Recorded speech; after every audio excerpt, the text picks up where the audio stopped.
எல்லோருக்கும் வணக்கம் நேயர்களே. இந்த வீடியோவில் என்ன தெரிந்து கொள்ள போகிறோம்னா, ரொம்பவே ஒரு முக்கியமான விஷயத்தை பற்றி தெரிந்து கொள்ள போகிறோம். சற்று முன் பார்த்தீங்கன்னா சுந்தர் சி மற்றும் நம்முடைய சிஎம் விஜய் அவர்கள் பேசின ஒரு ஃபோன் ஆடியோ மிக பெரும் அளவுக்கு வைரலாக போயிட்டு இருக்குது. மிக பெரும் அளவுக்கு பரபரப்பை ஏற்படுத்தியிருக்குது. இன்றைக்கி எல்லாருமே இதை பற்றி தான் பேசிகிட்டு இருக்கிறாங்க.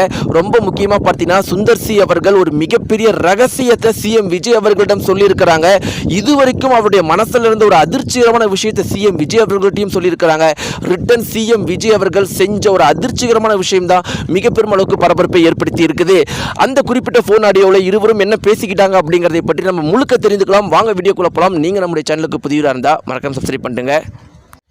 நேயர்களே, சுந்தர் சியை பற்றி நம்ம பேசுறதுக்கு முன்னாடி எதனால் சுந்தர் சி அவர்கள் இந்த அளவுக்கு லைம் லைட்டில் வந்திருக்கிறாரு, எல்லாருமே ஏன் சுந்தர் சியை பற்றி பேசிகிட்டு இருக்காங்க அப்படின்னு பார்த்தீங்கன்னா, அதற்கு காரணம் முழுக்க அவங்களுடைய மனைவி குஷ்பு அவர்கள் தான். கடந்த 2 மாதத்திற்கு முன்னாடி பார்த்தீங்கன்னா குஷ்பு அவர்களை பற்றி ஜெயம் ரவி அவர்கள் ஒரு இன்டர்வியூ கொடுக்கும்போது ஒரு விஷயத்தை சொல்லியிருந்தார். என்ன சொல்லியிருந்தார் அப்படின்னு பார்த்தீங்கன்னா, 4-5 பொண்டாட்டி வச்சிருக்கிறவங்களாம் என்னை பற்றி பேசவே கூடாது, அதுக்கு அவளுக்கு எந்த ஒரு தகுதியுமே கிடையாது அப்படின்னு சொல்லியிருக்கிறாங்க. ஏற்கனவே ஜெயம் ரவி அவர்கள் கத்தி கதறி அழுது பேசின அந்த ஒரு இன்டர்வியூ மிக பெருமளவுக்கு வைரலாக போயிட்டு இருந்துச்சு. 1 கோடி 2 கோடி பேருக்கு மேலே அந்த ஒரு குறிப்பிட்ட இன்டர்வியூ பார்த்துருந்தாங்க. அதில் ஒரு 5 செகண்ட் இப்படி ஒரு விஷயத்த சொல்லியிருந்தாரு. அப்போ ஒட்டுமொத்த தமிழக மக்களும் சும்மா இருப்பாங்களா? யாருன்னு கேட்காமோ உடனடியாக எல்லாருமே சொல்ல ஆரம்பிச்சிட்டாங்க, அது குஷ்பு தான் அப்படின்னு. அதன் பிறகு பார்த்தீங்கன்னா இந்த ஒட்டுமொத்த தமிழக மக்களும் குஷ்புவை ரொம்பவே விமர்சனம் பண்ண ஆரம்பிச்சிட்டாங்க.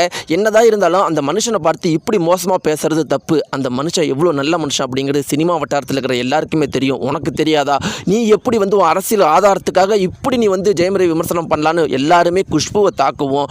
உடனடியாக குஷ்புடைய மகள் மன அழுத்தத்தில் மருத்துவமனையில் அனுமதிக்கப்பட்டிருந்தாங்க. அதன் பிறகு பார்த்தீங்கன்னா ராதிகா அவர்கள் குஷ்பு விமர்சனம் பண்ணியிருந்தாங்க. இதனால் பார்த்தீங்கன்னா குஷ்புவுக்கும் ராதிகாவுக்கும் இடையில மிக பெரும் அளவுக்கு சண்டை ஏற்படவும் சுந்தர் சி அவர்கள் கருத்து சொல்லியிருந்தாங்க. அதனால சுந்தர் சியை பற்றி மக்கள் பேச ஆரம்பிச்சிட்டாங்க. நேயர்களே, இப்படியெல்லாம் இருக்கும்போது இன்னைக்கு இன்னொரு ஒரு விஷயம் நடந்திருக்குது. அது என்ன அப்படின்னு பார்த்தீங்கன்னா, உதயநிதி அவர்கள் மேடையில் த்ரிஷாவை ரொம்பவே தரம் தாழ்ந்து பேசியிருப்பாங்க. ஏற்கனவே தமிழக மக்கள் முதல்வர் விஜயும் த்ரிஷாவையும் ரொம்பவே மோசமாக விமர்சனம் பண்ணிட்டு இருந்தாங்க. 1000 தான் இருந்தாலும் த்ரிஷா அவர்கள் முதலமைச்சர் விஜய் அவர்களுடைய குடும்பத்தை கெடுத்துட்டாங்க அப்படின்னு சொல்லிட்டு இருந்தாங்க. அதே தமிழக மக்கள் இன்னைக்கு லட்சம் காரணம் இருந்தாலும் த்ரிஷா அவங்க ஒரு பெண்ணு, அவங்கள நீங்கள் உதயநிதி ஒரு மேடையில் நின்றுக்கிட்டு த்ரிஷாவை கேவலமாக பேசுகிறீங்க, தமிழக மக்கள் நாங்கள் பார்த்துட்டு சும்மா இருக்க மாட்டோம் அப்படின்னு எல்லாருமே இன்றைக்கி உதயநிதியை ரொம்பவே மோசமாக விமர்சனம் பண்ணிட்டு இருக்கிற இந்த ஒரு சூழ்நிலையில் இது குறித்து சுந்தர் சியும் ஒரு கருத்து சொல்லியிருந்தார். அவர் என்ன சொல்லியிருந்தார் அப்படின்னு பார்த்தீங்கன்னா, என்ன இருந்தாலும் 1000 காரணம் இருந்தாலும் த்ரிஷாவை இப்படி விமர்சனம் பண்ணுறதை ஏற்றுக்கொள்ளவே முடியாது.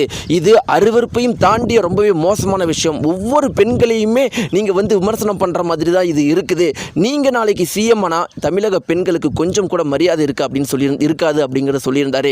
இப்படி இருக்க நேயர்களே, சுந்தர் சி மற்றும் முதல்வர் விஜய் அவர்கள் பேசின ஒரு ஃபோன் ஆடியோ சம்மந்தப்பட்ட தகவல் மிக பெரும் அளவுக்கு வைரலாக போயிட்டுருக்கு. அதில் என்ன இருக்குது அப்படின்னு பார்த்தீங்கன்னா, சுந்தர் சி முதல்வர் விஜய் அவர்களிடம் என்ன சொல்கிறார் அப்படின்னு பார்த்தீங்கன்னா, முதல்வர் விஜய் அவர்களே, உங்களுடைய ஆட்சி ரொம்பவே அருமையாக இருக்குது. இந்த 3 மாதத்தில் நாங்கள் தமிழகத்தில் நிறைய சீனியர்ஸ் இருக்கிறோம். ரொம்பவே ஆசைப்பட்ட விஷயம் என்னென்னா, ஊழல் லஞ்சத்தெல்லாம் ஒழிக்கணும், தமிழகத்தை ஒரு மிகப்பெரிய நாடாக்கணும் அப்படிங்கிறத நாங்கள் எல்லாருமே ஆசைப்பட்டோம்.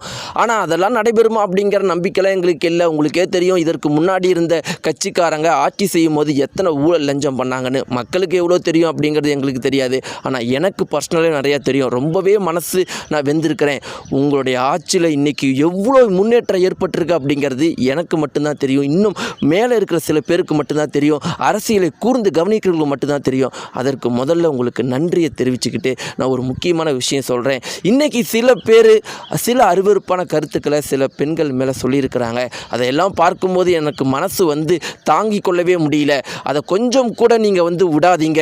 உங்களால் முடிஞ்ச அளவுக்கு நடவடிக்கை எடுங்க. இந்த மாதிரி பேசுகிற ஒவ்வொரு ஆளையும், பெண்களை பேசுகிற ஒவ்வொரு ஆளையும் செருப்பை பியற அளவுக்கு கேவலப்படுத்தணும் அப்படிங்கிற மாதிரி சுந்தர் சி அவர்கள் கோவப்பட்டிருக்காரு. அதற்கு முதல்வர் விஜய் அவர்கள் கொடுத்த ஒரே பதில், எல்லாருக்கும் சரியான நேரத்தில் சரியான ஒரு பதிலை நான் கொடுப்பேன் அப்படிங்கிறத சொல்லியிருக்காரு. இது ஒரு மிக பெரும் அளவுக்கு வைரலாக போயிட்டுருக்கு. நேயர்களே, உதயநிதி பேசினதை பற்றி நீங்கள் என்ன நினைக்கிறீங்க? சுந்தர் சி மற்றும் முதல்வர் விஜய் அவர்கள் பேசினதை பற்றி என்ன நினைக்கிறீங்க? எல்லாத்துக்கும் மேலே முதல்வர் விஜய் அவர்கள் சரியான நேரத்தில் சரியான பதிலை கொடுப்பேன் அப்படின்னு சொல்லியிருக்காரு. இதை பற்றின உங்களுடைய கருத்துக்கள் என்ன? மறக்காம கமெண்ட்ஸில் தெரிவிங்க. நன்றி.